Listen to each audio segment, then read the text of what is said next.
Que a sua palavra, mais uma vez, nos alcance.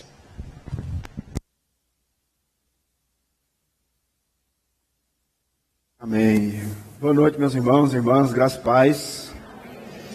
Convido os irmãos a abrirmos as nossas Bíblias no livro de Esther. Saúdo também aqueles que nos acompanham por meio da transmissão desse culto. Que Deus continue também lhe abençoando. Que você possa também abrir a sua Bíblia aí onde você se encontra. Esther, capítulo de número 4.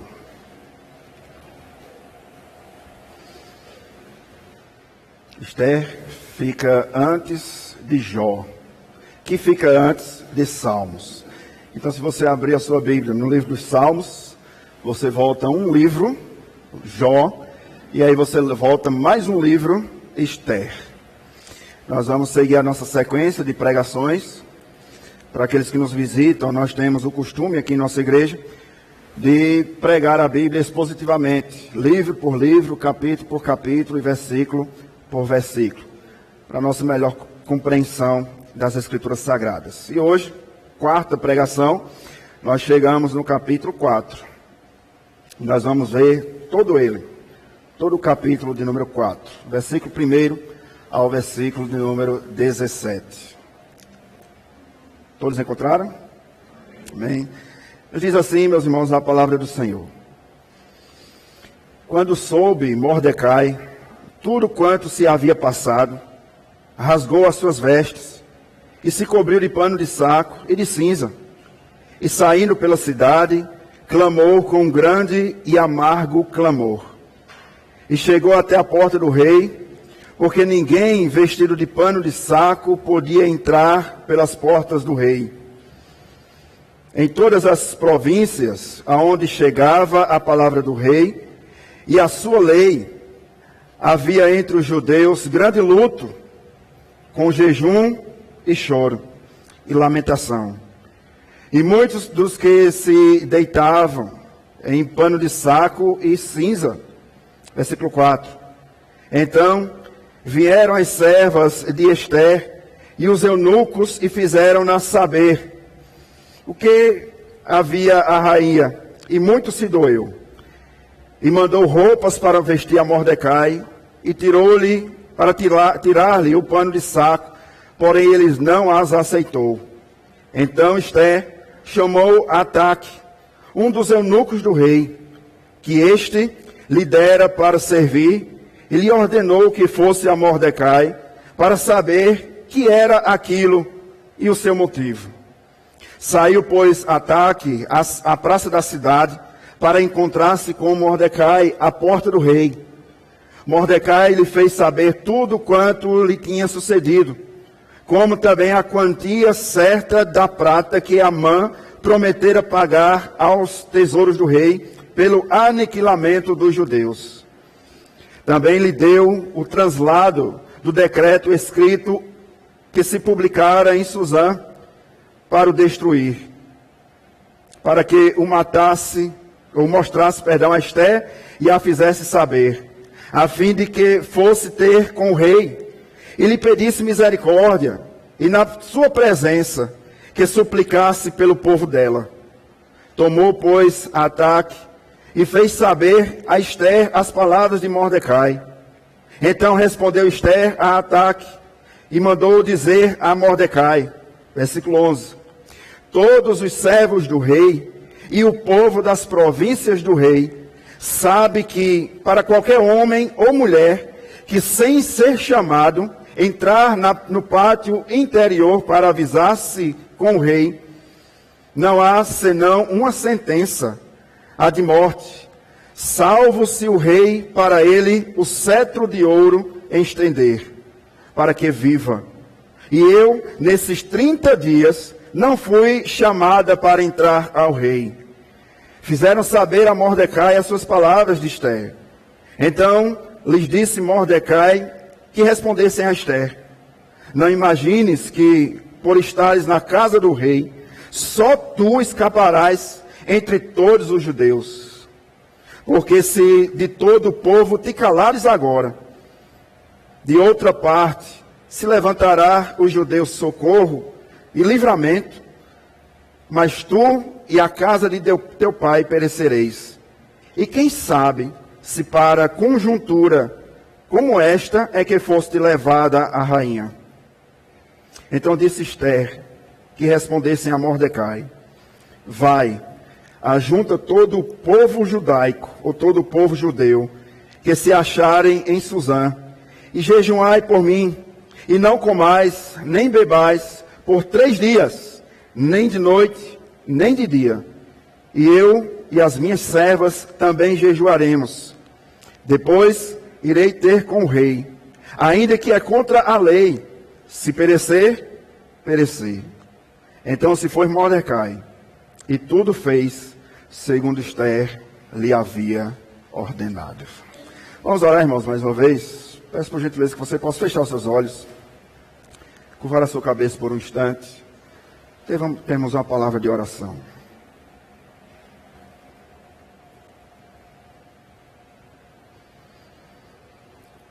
Senhor nosso Deus e Pai, aqui nos encontramos diante da Tua presença. Lemos a Tua palavra, louvamos o Teu nome, trouxemos, ó Deus, as nossas contribuições, e nós te pedimos, fala com o Teu povo nesta noite.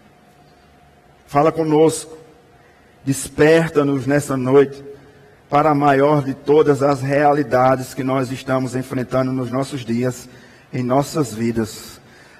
Abre os nossos olhos, para que nós possamos ver a luta espiritual, a guerra espiritual, Deus. Abre os olhos do teu povo, exorta a tua igreja, e acima de tudo, glorifica o teu nome neste lugar.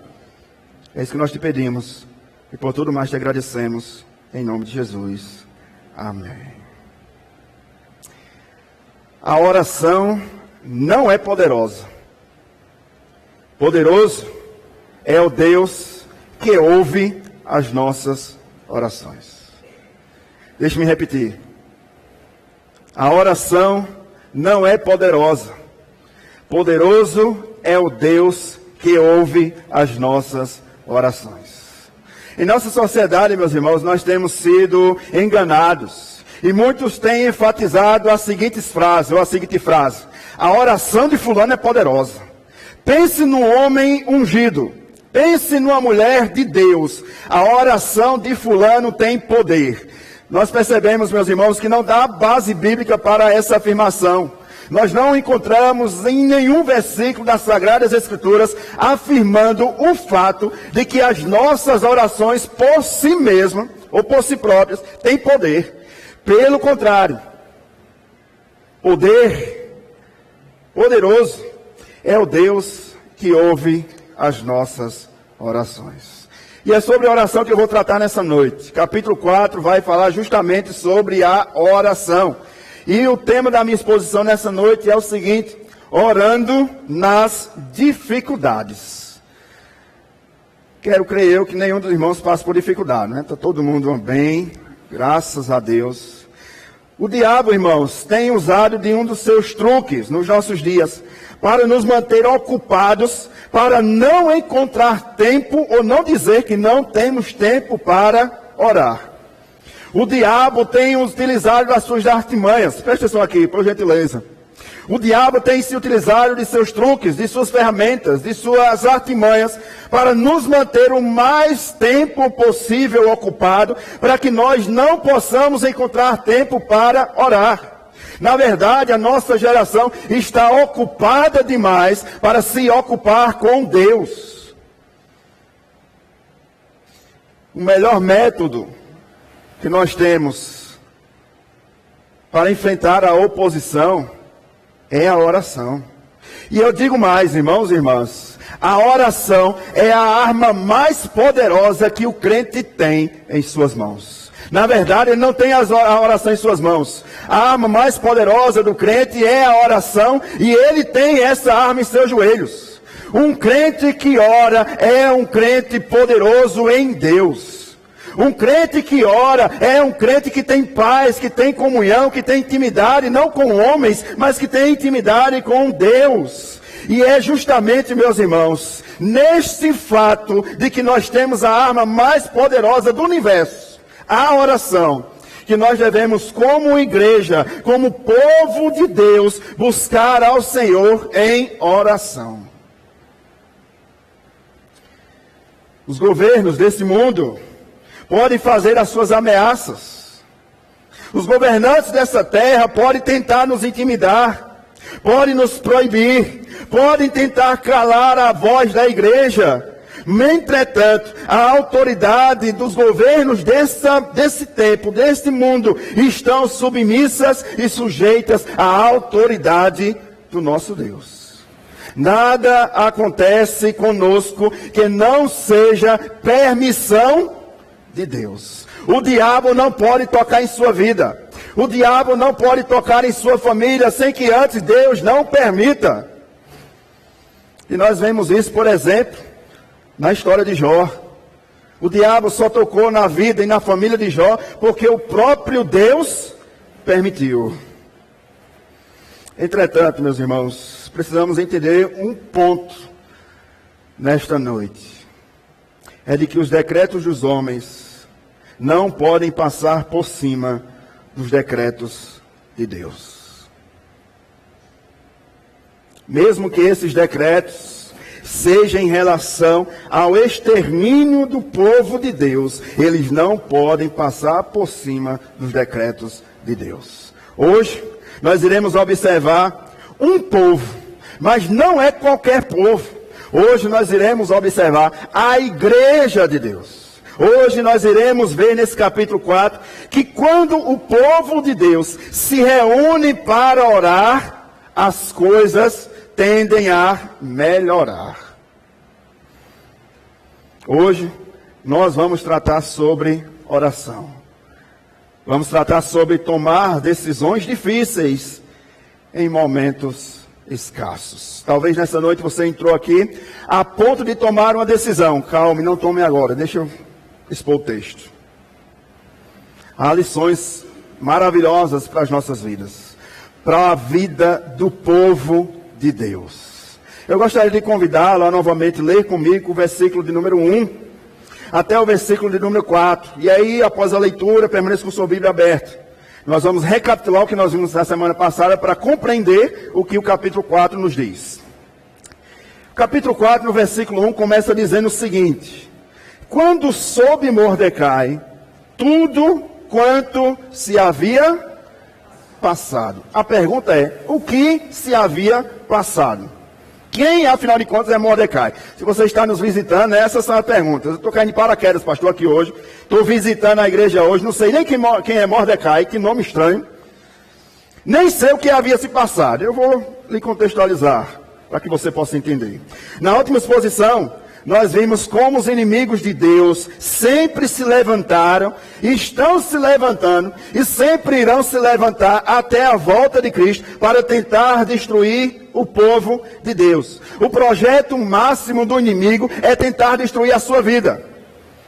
O plano máximo do inimigo é tentar destruir a sua casa, tentar destruir a sua família. Porque ele fazendo isso, ele conseguindo esse plano miraculoso, ele vai lhe tirar do centro da vontade de Deus. Ou assim pensa ele.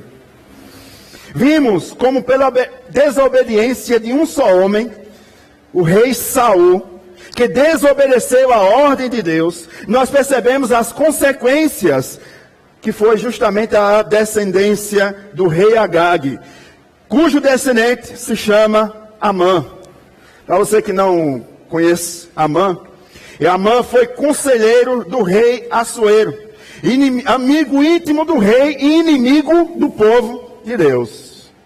Nós vimos na última semana que um edito foi assinado por Amã, com a permissão do rei Assuero, com um anel real, provando que o rei estava autenticando aquele edito, aquela lei, e a lei que era promulgada pelos médios persas não poderia ser voltada atrás.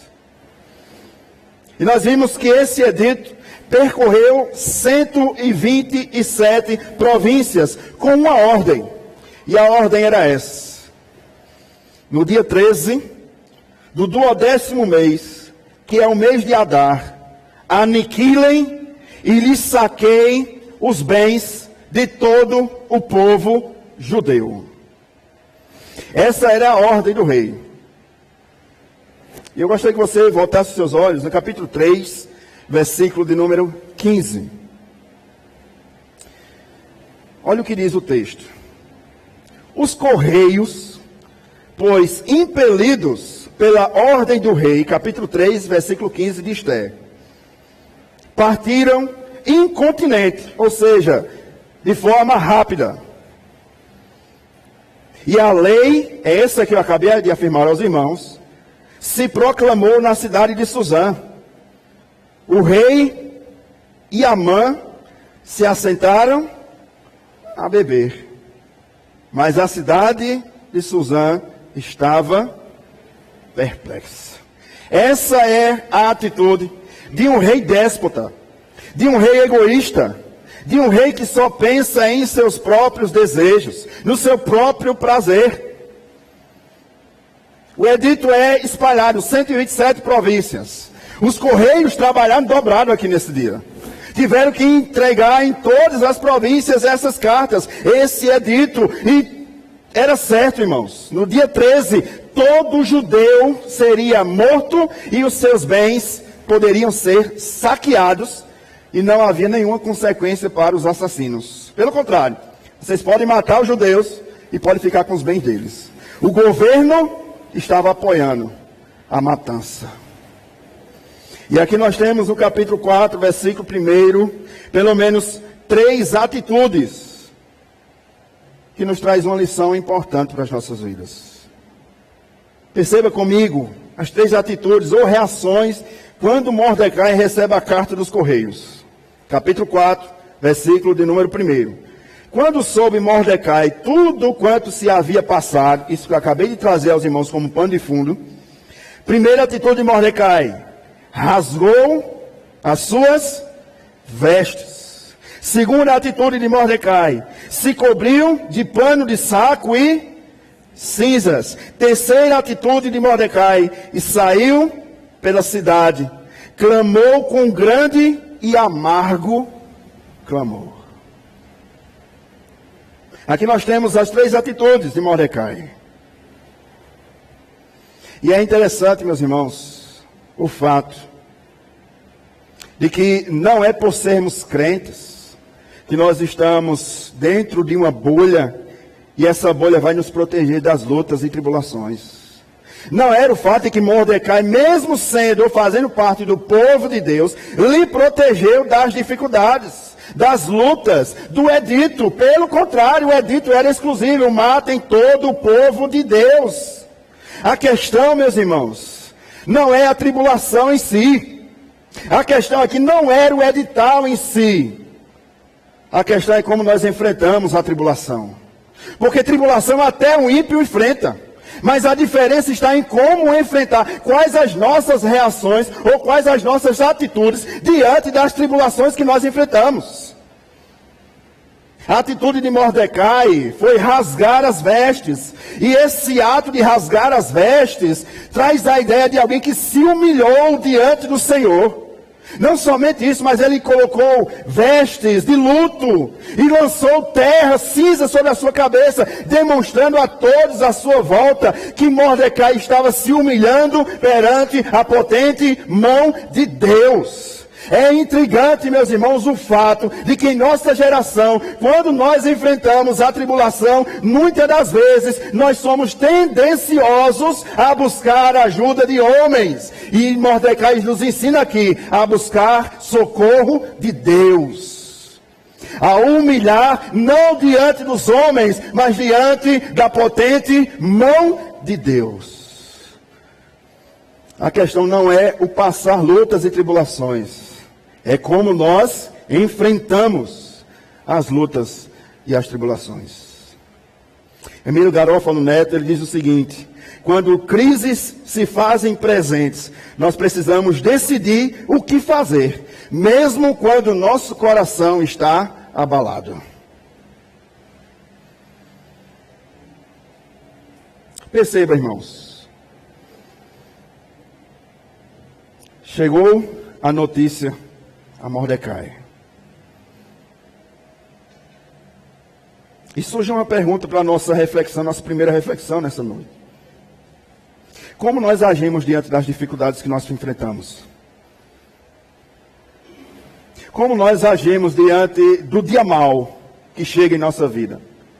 Diante da tribulação, diante das tempestades da vida que nós enfrentamos, e que elas vêm e não mandam recado, ao contrário do dito. Quando nós menos esperamos, a tribulação bate em nossa porta, e quando nós abrimos alegremente, a tribulação não pede nem permissão, não pede nem licença, ela invade a nossa casa, invade o nosso ser, invade o nosso coração, a tal ponto que muitas das vezes nós ficamos totalmente desesperados diante das tribulações. Como nós enfrentamos o dia mau? Mordecai nos ensina a enfrentar o dia mau buscando a presença de Deus. Isso é fato. Mordecai não foi bater na porta do rei. Mordecai não foi nas redes sociais, nem tinha, mas estou conjecturando aqui para que você compreenda. Não foi abrir o seu coração nas redes sociais, não. Mordecai foi buscar a face daquele que pode aquilo que nós não podemos. Não procure homens, em primeiro lugar, busque a Deus. Não bata na porta dos homens, bata na porta de Deus. Procure os céus, porque é de lá que vem o nosso socorro. Esse é um primeiro fato para as nossas vidas. A primeira lição. Diante das tribulações, busque a Deus. Busque a Deus. Versículo 2 e o 3. Depois dessas três atitudes de Mordecai, nós vemos e percebemos que ele não estava sozinho nisso. Olha o que diz o versículo 2 e 3. E chegou até a porta do rei, porque ninguém vestido de pano de saco podia entrar pelas portas do rei. Versículo 3. Em todas as províncias onde chegava a palavra do rei e a sua lei, que é justamente esse edito, havia entre os judeus grande luto. Você percebeu aqui que Mordecai não está só, né? Povo judeu, para o nosso entendimento, havia entre toda a igreja luto, e não somente luto, com jejum e choro e lamentação, e muitos se deitavam em panos de saco e em cinzas. Havia algo que aconteceu também em Atos dos Apóstolos e que infelizmente tem se perdido em nossa geração. Havia unidade entre o povo de Deus. Deixa eu repetir. Havia unidade entre o povo de Deus. O choro de um era o choro de todos. O pranto de um era o pranto de todos. A dor de um era a dor de todos. Lembra de Atos capítulo 2? Tinham tudo em comum. Tudo em comum. Você sabe o que significa aquela palavra? Tinha tudo em comum. Quando alguém padecia necessidade no meio da comunidade cristã, todos se juntavam para ajudar. Tudo em comum. Nada é meu. Você está pensando em quê, meu irmão? Deixa eu trazer a segunda conjectura da noite. Está pensando em quê? Sentindo a sua falta no culto. Pastor, é porque eu não tenho transporte. Não é assim? Não tenho como ir, não tenho transporte. Não se preocupe não. Domingo eu vou passar na sua casa, eu dou carona. Tudo em comum. Não é meu carro, minhas posses, para mim. É nosso. Está precisando do quê? Mardoqueu pranteia, jejuma e chora. E todas as 127 províncias, todos os judeus pranteiam, choram e oram. O povo recebe a notícia. E sabe o que eles fazem? Oram e se humilham diante de Deus. Oração. Oração. Oração, meus irmãos. Esse é o grande dilema do capítulo 4 de Esther. Esse é o grande dilema da nossa geração. Em grande parte, nós não oramos. Deixa aberto, por gentileza, em Esther. Vá comigo no Novo Testamento, na carta de Tiago. Deixa Esther aí abertinho. Nós vamos voltar lá. Deixa o povo orando. Tiago, capítulo 1.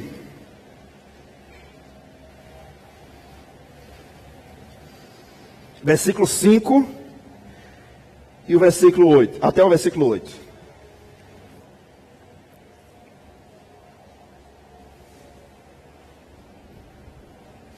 Tiago, capítulo 1, versículo 5 até o versículo 8. Perceba se não é isso que falta em nossos dias. Nós tomamos decisões precipitadas, rápidas, urgentes, sem buscarmos a face de Deus. E quem lembra de Ruth, né, no capítulo 1, lembrou aí que Elimeleque também tomou uma decisão precipitada, né?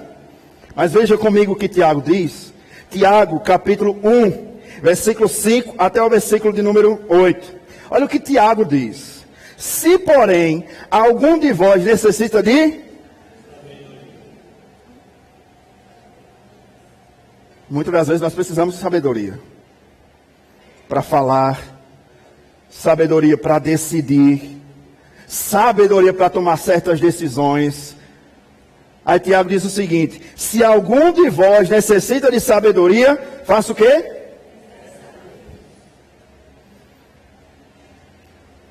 Peça a Deus, que a todos dá liberalmente, e nada lhes impropera, e ser-lhe-á concedida. Aí vem a advertência de Tiago, versículo 6. Peça, porém, não é da boca para fora, é crendo que Deus ouve a nossa oração. Você percebeu? E a oração em si não tem poder nenhum. O poder está naquele que ouve as nossas orações. Por isso que Tiago diz, peça com convicção, peça com fé. Não é Tiago está dizendo assim, determine. Não, peraí. Tiago está dizendo, peça. Suplique. É como um mendigo pedindo pão. Somos nós na oração. Nós somos mendigos nos humilhando para pedir o favor a Deus. Peça, porém, com fé. Em nada duvidando, versículo 6 de Tiago. Pois o que duvida é semelhante à onda do mar. Você já foi na praia? Nem que seja para olhar de longe. Você já viu que uma hora vem as ondas, depois volta.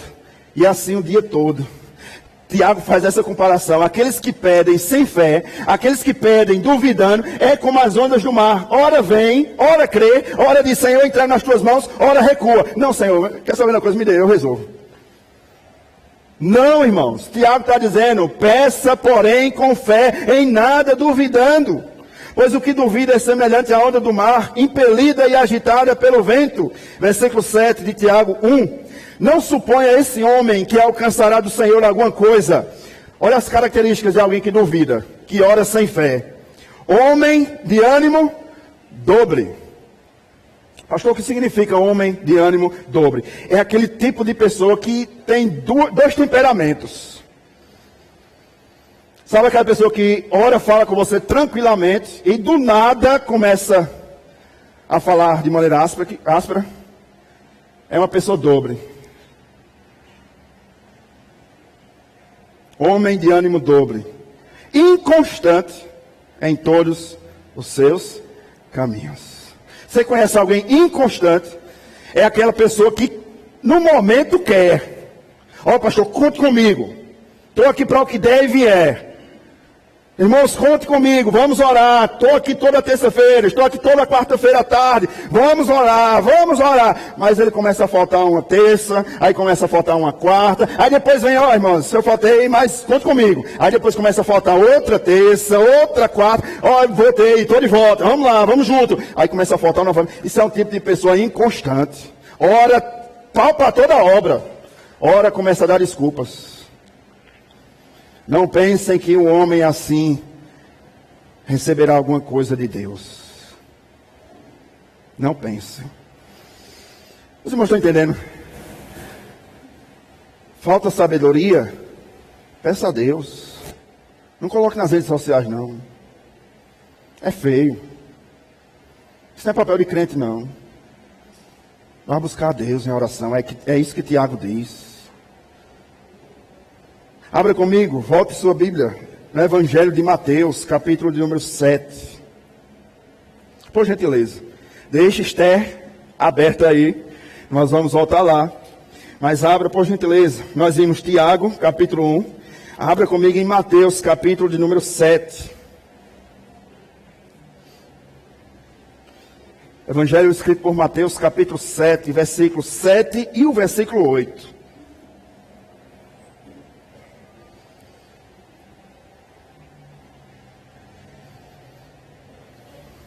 Palavras não de Tiago, mas do próprio Jesus. Evangelho de Mateus, capítulo 7, versículo 7 e o versículo 8. Vamos ler todos juntos? A uma só voz. Pedi,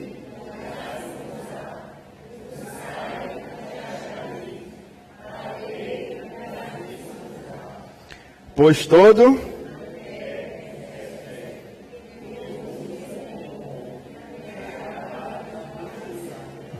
aqui nós não vamos entrar nem no mérito do fato de que alguns intérpretes têm se utilizado desse texto para dizer que você deve determinar a Deus e Deus vai lhe dar, porque todo o que pede recebe.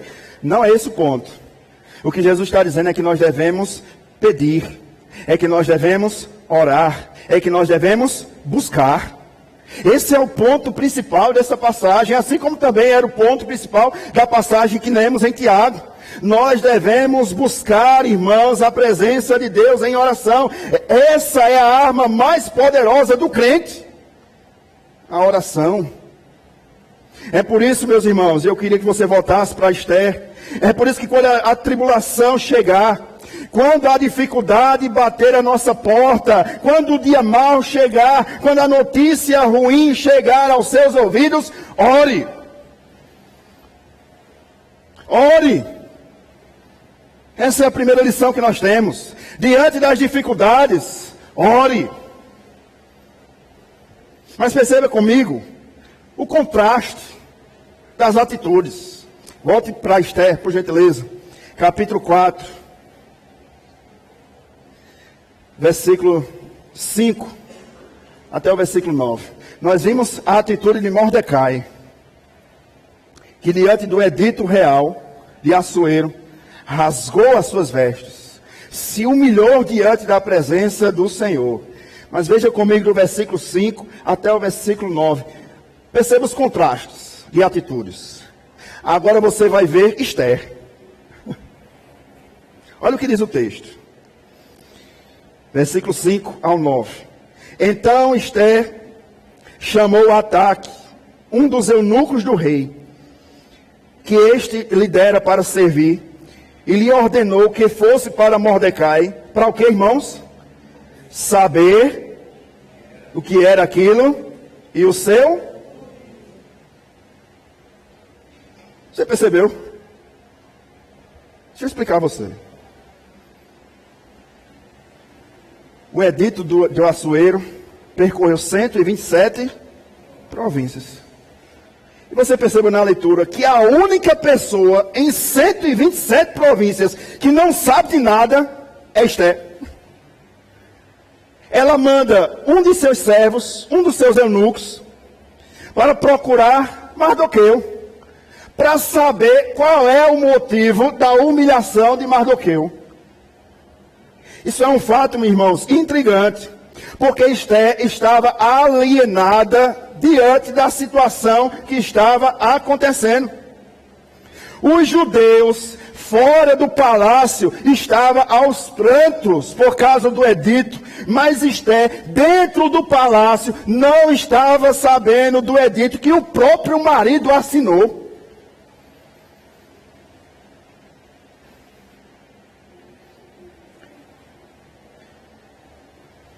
Eu chego à conclusão seguinte, de que Esther estava tão ocupada, presta atenção, Esther estava tão ocupada em ser rainha, que esqueceu que o povo que ela fazia parte, estava padecendo.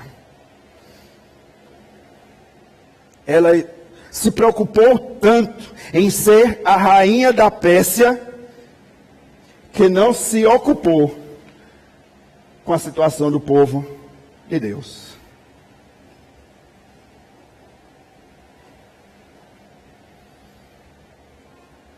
Perceba, meus irmãos, o quanto que Esther se encontrava isolada do resto do mundo.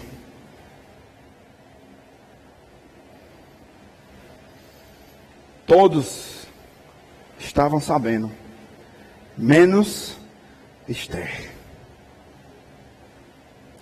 Um comentarista chamado Ian Dung, ele diz o seguinte, comentando sobre o livro de Esther: talvez não sobrasse tempo para Esther, porque ela estava ocupada demais na rotina de manicure, pedicure e outros tratamentos de beleza, para perder tempo se informando sobre o destino do seu povo. Se você viu a nossa segunda exposição deste livro, você percebeu que aqueles jovens, antes de adentrar ao quarto do rei Assuero, passaram 6 meses se produzindo, com mais 6 meses se enfeitando, se ocuparam 12 meses para passar uma noite satisfazendo os desejos do rei. E esse comentarista chega a essa conclusão diante desse fato. E como é possível, irmãos? Como é possível? Entenda, pela razão, pela lógica. Como é possível? O Brasil inteiro sabe de uma notícia, menos você. Só para você entender. 127 províncias, todo mundo estava sabendo. A única que não sabia era Esther. Ela teve que mandar um servo dela perguntar a Mardoqueu por que Mardoqueu tinha rasgado as roupas, as vestes. Por que Mardoqueu estava se humilhando com pó e cinza? Por que Mardoqueu estava na porta real, chorando, pranteando e buscando a face do Senhor? Assim também somos nós, muitas das vezes. Quando estamos ocupados demais, atarefados demais com as coisas desse mundo e nos isolamos e nos distanciamos das coisas de Deus.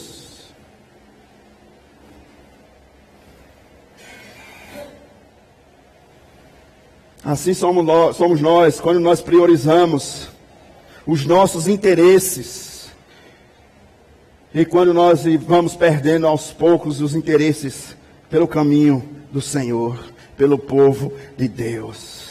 Assim somos nós, queridos irmãos, que nos reunimos domingo após domingo, participamos do culto de Santa Ceia, ministramos, celebramos a ceia do Senhor, até trocamos o cálice com o irmão que senta no nosso lado, mas assim que termina o culto, nós disparamos para casa.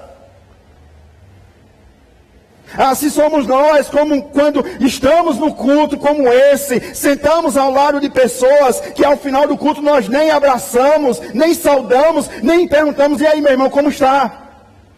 Nós estamos ocupados demais, atarefados demais com as coisas desse mundo, que não percebemos que Deus pode usar as nossas vidas para ser canal de bênção para essa pessoa que está do seu lado.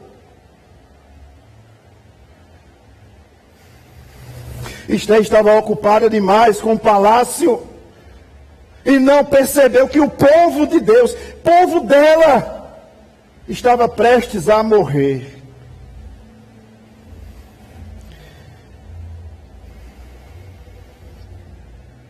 Assim somos nós. Quando não nos preocupamos com a ausência de alguns irmãos no culto. Fulano nem veio hoje, que pena. O pastor procura depois. Assim somos nós, quando não oramos uns pelos outros. Assim somos nós, quando não nos unimos ao povo de Deus. Que contraste, né? Que contraste. O povo de Deus, em todas as 127 províncias, chorando. E Esther manda um servo para saber o que estava acontecendo. Versículo 6 ao versículo 9. Saiu, pois, Ataque à praça da cidade para encontrar-se com Mordecai, à porta do rei. Mordecai lhe fez saber tudo quanto lhe tinha sucedido, como também a quantia certa da prata que Amã prometera pagar aos tesouros do rei, pelo, olha o que diz o texto, aniquilamento dos judeus. Versículo 8. Também lhe deu o traslado do decreto, escrito que se publicara em Susã para os destruir, para que os mostrasse a Ester e a fizesse saber,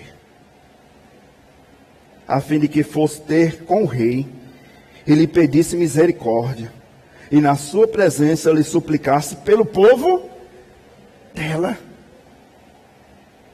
Tornou, pois, Ataque e fez saber a Ester as palavras de Mordecai. Que triste, né, irmãos? Não deu tempo do correio chegar lá. Se atrasou. Até no período de Ester o correio se atrasa. Chegou nas 127 províncias, mas não chegou nas mãos de Ester. Ah, meus irmãos, a igreja é o povo do Senhor. E o povo do Senhor não pode ou não deveria deixar para trás o restante do povo. Deixe-me explicar rapidamente para você.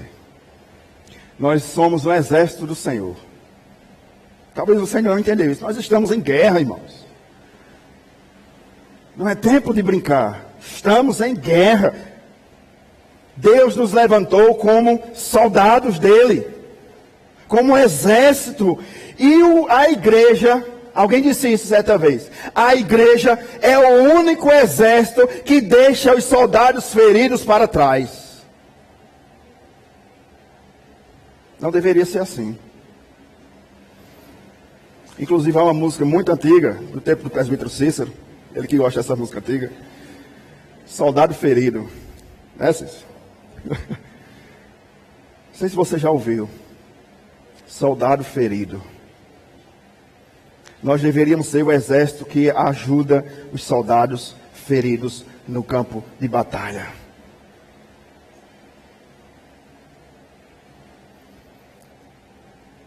Enquanto que Ester não sabia de nada, dentro do palácio, Mordecai, fora do palácio, sabia nos mínimos detalhes. Não somente o que havia no edito, como o preço da prata que Amã subornou Assuero para que aniquilasse os judeus. Aí qual é a atitude de Ester? Agora está sabendo, né? Sem desculpa. Todo mundo está sabendo, inclusive a rainha. Qual é a atitude dela? Versículo 10 e o versículo 11, do texto que nós lemos. Então respondeu Ester a Ataque e o mandou dizer a Mordecai. Versículo 11. Todos os servos do rei e o povo das províncias do rei sabem que, para qualquer homem ou mulher que, sem ser chamado, entrar no pátio interior para avistar-se com o rei, não há senão uma sentença. Qual a sentença? De morte. Salvo se o rei estender para ele o cetro de ouro, para que viva. E eu, nestes 30 dias, não fui chamada para entrar ao rei. De acordo com o costume, os visitantes teriam que ser convocados pelo rei para estar diante do rei Assuero. Ninguém poderia adentrar a presença do rei sem ser esperado. A pena da desobediência era a pena de morte, inclusive para a própria rainha Ester. E outro fato, o rei havia cerca de 30 dias que não tinha intimidade com a sua própria mulher. É um mau sinal. Por que é um mau sinal? o rei não dormia sozinho. Mais uma vez, se você não viu a exposição do capítulo 2, depois assista. Está na playlist do canal da igreja no YouTube. O rei era casado, com a rainha Esther, mas ele tinha muitas servas ao seu bel prazer. É isso que chega à conclusão os comentaristas. Assuero não tinha intimidade com a sua mulher, fazia cerca de 30 dias, entretanto, o rei não dormia sozinho. Ele poderia escolher qual das suas, como nós falamos na pregação do capítulo 2, qual das suas bonecas vivas ele poderia usar. É intrigante, porque aqui temos a atitude de Esther. Esther não está se recusando a ir. Em nenhum momento ele disse, eu não vou. Ele não está se recusando a ir. Mas Esther estava implicitamente, nessas palavras, pedindo a Mordecai, reveja aí o seu pedido. Por favor. Eu não estou negando em ir à presença do rei, eu não estou dizendo isso. Mas, faz 30 dias que eu não converso com meu marido. Você imagina, você é esposa, 30 dias sem conversar com seu marido. Tem alguma coisa errada aí. É isso que Esther estava dizendo a Mordecai. Fazem 30 dias. Fazem 30 dias. Reveja aí, pense direitinho nesse seu pedido. Você está pedindo para eu ir conversar com o rei e pedir misericórdia ao rei. Mas temos essas possibilidades. Você percebe a atitude de Esther? Se retraindo da sua autoridade. E agora, irmãos? O que fazer? Ninguém pode adentrar a presença do rei sem que ele chame. E se adentrar sem ele chamar, vai ser morto. A esposa do rei não quer ir. Se a esposa não quer, né? Imagina os amigos. Agora nós vemos que Mordecai é taxativo. Parece, irmãos, que Esther esqueceu um fato na sua mente. Qual é o fato? É que Esther faz parte do povo judeu. O edito diz, aniquilem todos os judeus. Pense na lógica. Matem todos os judeus. Se Esther era judia, logo quem vai também na lista? Ela esqueceu disso. Olha o que diz, eu provo a você, mostro a você. Versículo 12 ao versículo 14. Fizeram saber a Mordecai as palavras de Esther. Esther, Mordecai, disse que reveja seu pedido. Peça outra coisa. Versículo 13. Então lhes disse Mordecai que respondessem a Esther. Olha o que Esther esqueceu e que Mordecai lembrou a ela. Não imagines que, por estares na casa do rei, só tu escaparás entre todos os judeus. Mordecai estava dizendo em outras palavras, Esther, seu nome é estrela, mas você não é estrela não. Esther significa estrela. Estava se achando. Esqueceu o fato. Deixa eu lembrar a você, você é do povo de Deus. E não pense que por você estar dentro do palácio, você vai ser poupada, não. Porque o edito é para a morte de todos os judeus. Em outras palavras, Mordecai estava dizendo o seguinte a Esther. Não confie na sua posição, que parece ser confortadora. Não é assim conosco? Pastor, o que é que tem a ver com Esther? Eu vou dizer agora. Quando o irmão padece, que você não sofre junto, você está usando a sua posição, achando que é confortador. Não é comigo? Quando nós nos excluímos da nossa responsabilidade como membros dessa igreja local. Quando nós esquecemos, parece que dá um lapso em nossa mente, que nós também somos povo de Deus. E assim, irmãos, como nós vimos na outra exposição, que há irmãos nossos que estão sofrendo perseguição por causa da fé em Cristo Jesus, nós não podemos esquecer, é por causa da mesma fé que nós temos. A perseguição que eles estão enfrentando e que para nós parece um momento confortador, essa mesma perseguição vai chegar. Se prepare.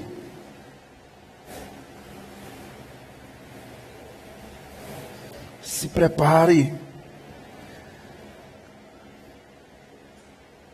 Mordecai estava abrindo os olhos de Esther. Em outras palavras, não é porque você está isolado aí, no seu palácio, que você vai se livrar dessa. Você também está no pacote. A lista também está o seu nome. Acorde, Esther.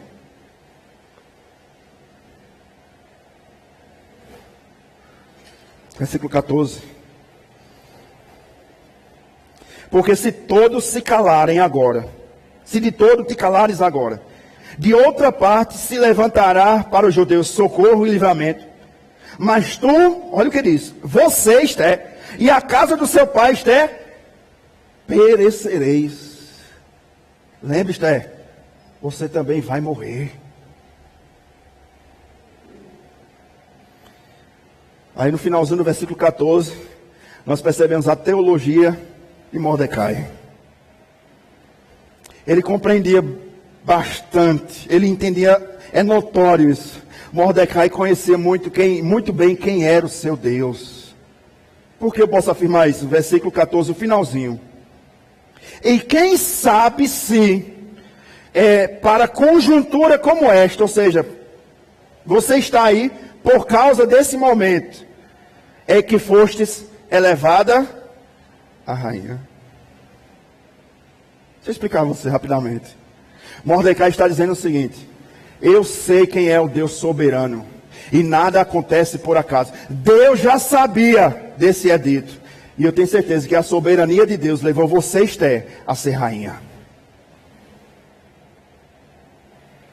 Qual é o ponto aqui, meus irmãos? É que há uma finalidade em todas as coisas que nós enfrentamos em nossa vida. Todas as dificuldades que enfrentamos, nenhuma delas é em vão. Nada acontece por acaso. Aliás, nós não acreditamos no acaso. Não existe acaso para o crente. Não há sorte nem azar na vida de um cristão. Tudo acontece conosco. É por causa da soberania de Deus agindo para o nosso bem e para a sua glória. Aqui, Mardoqueu estava dizendo em outras palavras: Esther, todas as coisas cooperam para o bem daqueles que amam a Deus.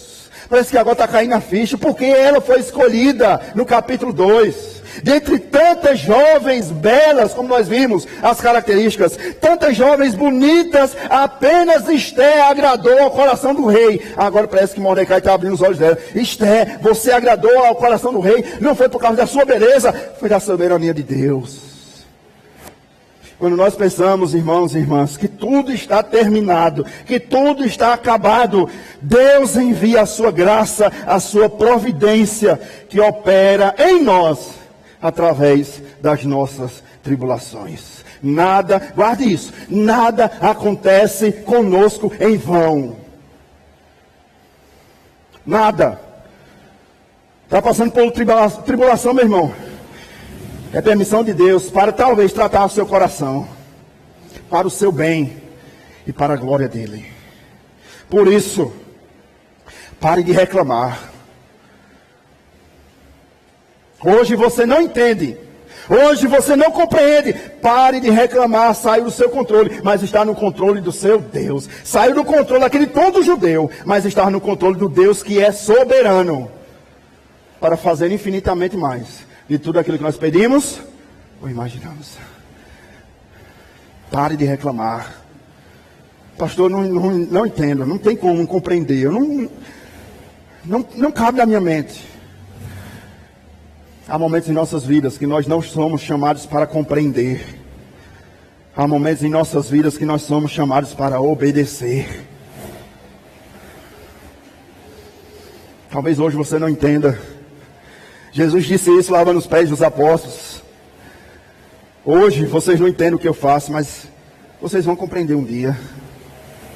Hoje nós passamos lutas, enfrentamos desertos em nossas vidas, tribulações em nossa alma, na angústia da alma, e nós não entendemos muitas das vezes, meus irmãos, é Deus trabalhando em nosso favor, para o nosso bem e para a sua glória. Não compreenda, mas obedeça. Não murmure, mas agradeça, porque Deus trabalha em nós, mesmo nos desertos da vida.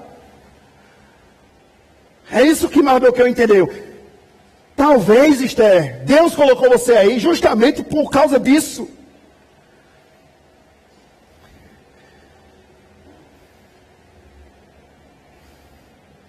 Onde você está, foi Deus que te colocou. Não reclame. A sua família, pastor, pense numa família difícil. É lá que Deus colocou você. Não reclame, você tem uma família, agradeça a Deus. Pastor, a família é trabalhosa, foi lá. Pastor, pense no homem para dar trabalho. Imagina a Açoeiro. Você queria casar com um homem desse? Não reclame. Há um propósito em tudo em nossas vidas. Há um propósito em tudo em nossas vidas. Você está aqui não é à toa, não é o acaso. É porque eu vou visitar uma igreja aí, vou sair. Onde o vento me levar, eu vou visitando a igreja. Quando eu chegar numa igreja, eu entro, eu sento, eu escuto, eu vou embora. Não foi o acaso que trouxe você aqui. Foi Deus que trouxe você aqui nessa noite.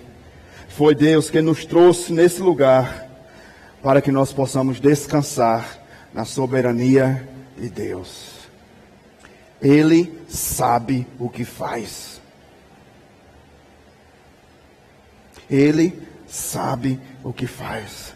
Pastor, eu não sei o que fazer. Ore. Ele sabe o que faz e muitas das vezes nós não sabemos o que fazer. Pastor, o que fazer? Ore. É isso que Paulo diz, 1 Tessalonicenses, capítulo 5, versículo 17. Orai sem cessar. Quando você não souber o que fazer, meu irmão, ore. Quando você tiver uma dificuldade, ore. Quando você estiver diante de uma decisão a ser tomada, ore. Ore, não desista de orar, continue orando. Ore nas dificuldades, ore nas tempestades da vida. Todos irão ver, irmãos, onde nós estamos buscando refúgio. Você não diz que é crente? Aí na dificuldade vai buscar homens. Não! Eu sou crente, na dificuldade eu vou buscar Deus. E o mesmo Deus que fecha as portas é Deus que abre portas. O mesmo Deus que nos leva ao deserto é o Deus que abre o Jordão para que nós possamos atravessar. É o mesmo Deus que não deixa faltar a comida, que as vestes não se gastam, que a água não falta. É o Deus que cuida, irmãos, de nós mesmos nos desertos da nossa vida. Ele continua sendo o nosso bom pastor. Nada me faltará. Não desista de orar, não deixe de orar, não recue a oração. Avance, ore sem cessar. Pergunta é, como nós estamos enfrentando as nossas dificuldades? Será que nós somos como Mardoqueu, que rapidamente recebeu o edito, o rei chegou, quando ele leu a carta, ele rasgou as vestes, se humilhou e buscou o Senhor? Ou nós somos como Esté, estamos ocupados demais nos nossos palácios para nos ocupar com o povo de Deus? Agora, caiu a ficha para Esté. Versículo 15 ao versículo 17 nós encerramos. Versículo 15 diz o seguinte: então disse Esté que respondessem a Mordecai. Versículo 16: vai, ajunta a todos os judeus que se acharem em Suzã e jejuai por mim. Ou seja, busquem ao Senhor, ore por mim. Tem pessoas assim, né? Irmão, ore por mim. Tem culto lá na sua igreja? Ore por mim. Esté está pedindo oração. Até Esté está pedindo oração. E aí nós somos orgulhosos, né? Eu vou lá pedir oração. Esse negócio de crente aí. Nós nem oramos, nem confiamos na soberania de Deus, e nem confiamos nas pessoas para abrir o nosso coração. Ore por mim. Esté é um exemplo disso. Na hora da dificuldade, tenha pessoas ao seu lado que oram por você. Deixa eu dizer algo nessa noite.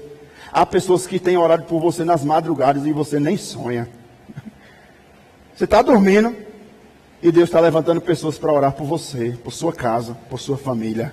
e você nem sabe nem o nome. E eu louvo a Deus, irmãos, porque eu tenho essa certeza também, essa convicção. Sabe por que a liderança dessa igreja, da quarta igreja, está de pé? Porque Deus tem levantado pessoas para orar por nós. Homens falhos, homens pecadores, mas que estamos de pé pela graça soberana de Deus e pela oração do povo de Deus. Assim também é você. Tem pessoas orando por você. Tem pessoas orando por sua vida, por sua família, pelo seu trabalho, pelo seu emprego. Esther é humilde até o ponto de dizer: depois que eu descobri isso, agora não tem para onde correr. Olhe por mim. Que humildade de Esther, né? Esther era rainha, mas ela se humilha a tal ponto de pedir oração por ela. Jejuai por mim, e não comais, nem bebais por 3 dias, nem de noite, nem de dia. Eu e as minhas servas também. Você percebeu aqui? Esther, ao contrário de muitos que dizem: olhe por mim, Esther pede oração, mas Esther também ora. Muitos dizem assim: olhe por mim, pastor. E aí o pastor pergunta: mas você tem orado? Não, pastor, olhe lá por mim. Esther pede oração e Esther ora. Eu e as minhas servas também jejuaremos. Depois, olha que lição. Esther não tomou a decisão precipitada. Na hora que ela ouviu o servo dizer: o Mardoqueu disse que tem um edito aí. Está aqui a cópia do edito, que o correio nem chegou aqui, mas chegou lá. Está aqui a cópia.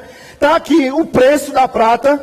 Quando Esther leu, Esther poderia ou não ir direto conversar com o rei. Mesmo que fosse errado. Mesmo que ela pudesse morrer. Ela poderia tomar a decisão na hora, como nós dizemos, de cabeça quente. Mas não, sabe o que ela fez? Ore, porque eu tenho a decisão. Eu vou orar também. Depois que nós orarmos, depois eu irei ter com o rei. Depois. Não tome nenhuma decisão sem orar. Não é: eu vou decidir, depois eu oro. Vamos ver o que é que dá. Não. Faça o contrário. Ore e depois decida. Ore e depois fale. Depois que nós orarmos, eu vou correr. Ainda que é contra a lei. Se perecer, eu vou morrer mesmo. De um jeito ou de outro. Se não morrer pela espada do meu marido, eu vou morrer pelo edito dele. Se perecer, pereci. Versículo 17. Então se foi Mordecai, e tudo fez segundo Esther lhe havia ordenado. Esther agora se reúne à comunidade do povo de Deus. Se perecer, perecer. Em outras palavras, eu sou povo de Deus. Eu sou povo do Senhor. Em outras palavras, eu estou disposta a obedecer a Deus, mesmo que isso custe a minha vida.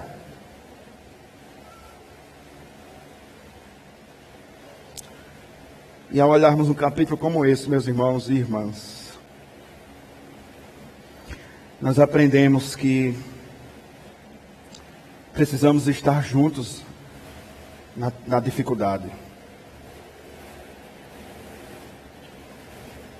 Esse capítulo nos ensina muitas coisas. E uma das lições que ele ensina é que nós precisamos estar unidos. Unidos. Unidos. Chega, meus irmãos. Chega de grupinhos. De disse-me disse. Chega. É hora de nos unirmos. É hora de darmos as mãos. Não é tempo de dividirmos. É tempo de unirmos.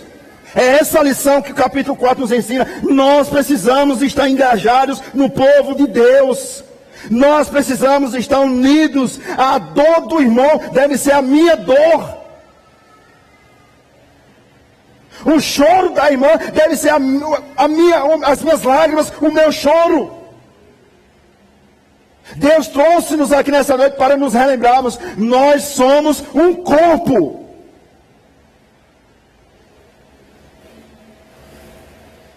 Corpo e a cabeça é Cristo.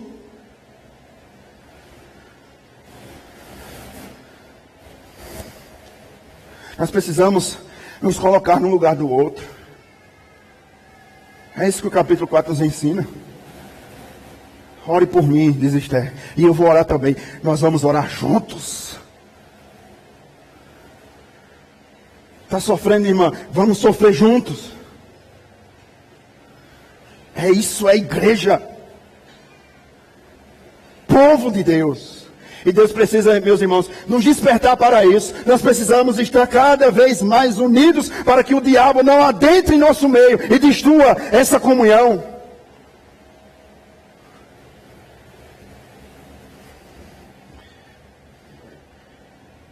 Segunda lição que nós vemos no capítulo 2, no capítulo 4. Nós precisamos aprender a orar sempre.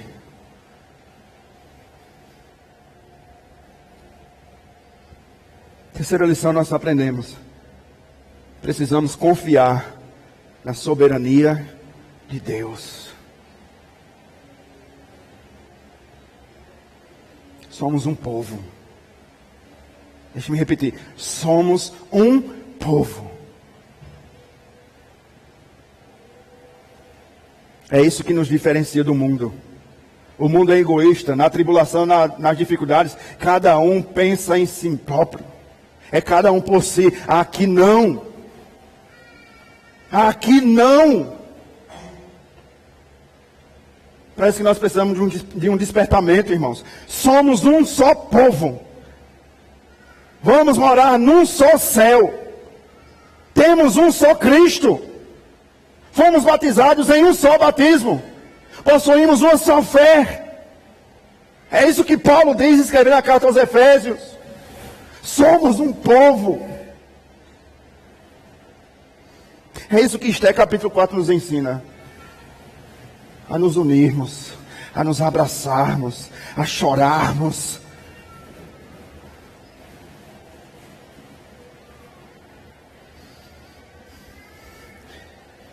Permita-me concluir nessa noite.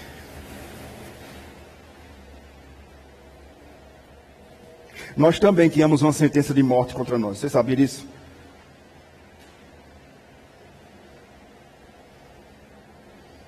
E como eles, nós também precisávamos de alguém que nos mediasse diante do rei. Precisávamos de alguém que se colocasse diante do trono. Mas não do trono de Assuero. Precisávamos de um mediador que se colocasse diante do trono de Deus. 1 Timóteo capítulo 2, versículo 5 ao versículo 6, Paulo diz o seguinte: porquanto há um só Deus, um só mediador entre Deus e os homens, Cristo Jesus. Homem, o qual a si mesmo se deu por resgate de muitos. Testemunho que deve prestar em tempos oportunos. Hoje, nós temos livre acesso à presença, ao trono do Rei dos Reis e Senhor dos Senhores. O povo aqui precisava da intervenção de Esther. Nós hoje temos a Cristo Jesus, autor e consumador da nossa fé. Hoje nós podemos adentrar no Santo dos Santos, porque na cruz do Calvário o preço foi pago. O véu foi rasgado de cima a baixo e temos um advogado junto ao Pai. Sabe o que ele está fazendo agora? Intercedendo por nós.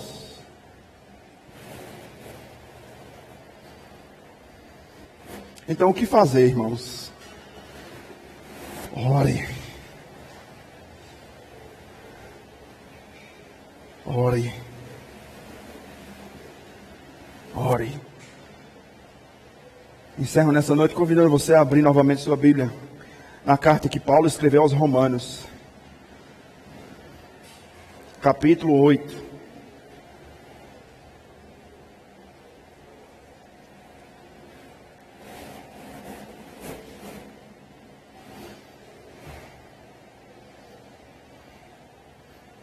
Versículo 26 até o versículo 28. Vou convidar os irmãos de louvor.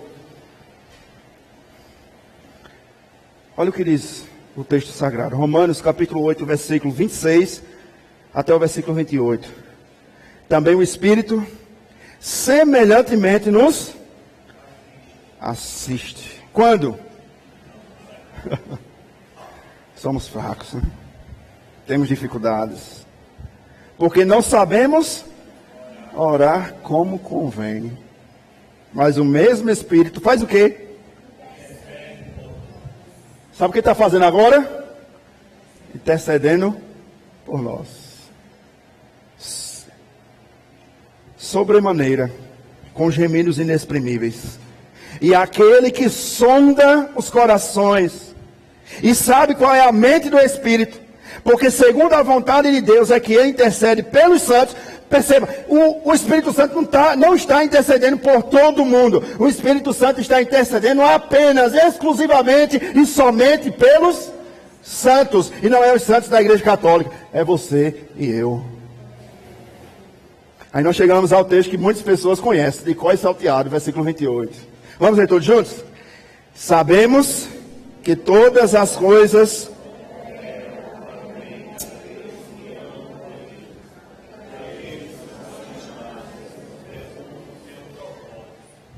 Está aqui sua resposta de oração? Ó Deus, fala comigo hoje. O que você está enfrentando vai cooperar para o seu bem. Ah, Deus, eu não suporto mais. Suporta. A força não vem de você. Vem de Deus. Ele nos dá, irmãos, o suporte que nós precisamos. Ele nos assiste em nossa fraqueza. Ele intercede por nós, porque nós não sabemos nem orar. E aí chegamos à conclusão. Tudo que nós temos enfrentado, e particularmente você que está aqui nessa noite, e você que está nos acompanhando, tudo que você tem enfrentado vai cooperar para o seu bem. Paulo diz, talvez, duvido muito, mas quem sabe, as coisas cooperam. Paulo tem certeza, sabemos que todas as coisas cooperam para o bem daqueles que amam a Deus. Sabe por que ele fez aquilo na cruz do Calvário? Para o nosso bem e para a glória de Deus. Porque nós não teríamos condições de fazer o que ele fez. Mas ele fez. E louvado seja o nome do Senhor Jesus. Convidamos a fechar nossos olhos. Curvar a nossa cabeça por um instante.